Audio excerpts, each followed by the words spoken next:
Scott, we're going to start with you. Your area of responsibility is massive. It's global. And your chief information officer makes no mistake about it.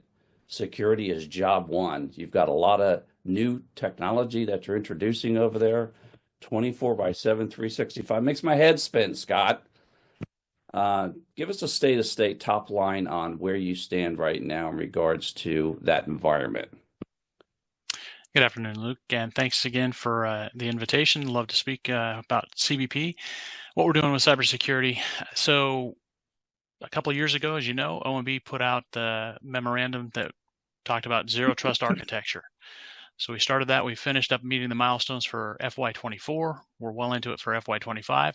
There's long poles in the tent, data being the probably most difficult one for most agencies to get implemented.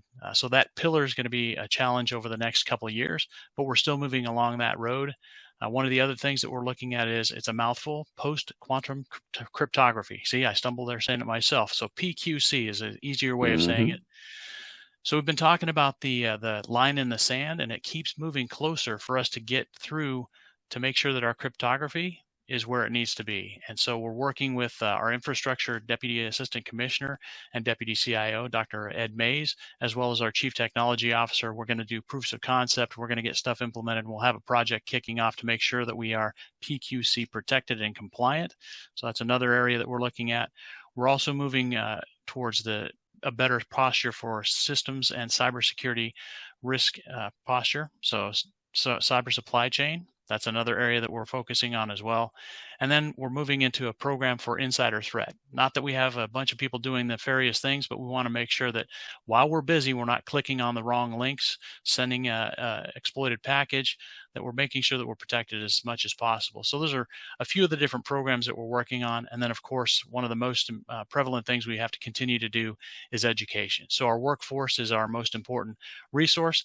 It's also one of the things that only takes one, clicking on the wrong link, like I was talking about, doing the wrong thing, going to the wrong site, working on something that they're not authorized to, whether it's intended or not.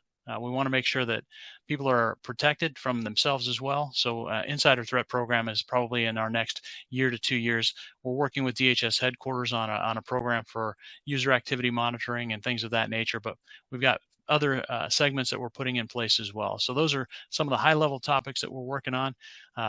Love to hear more from ICE and some of our partners as well of what they're working on in those areas.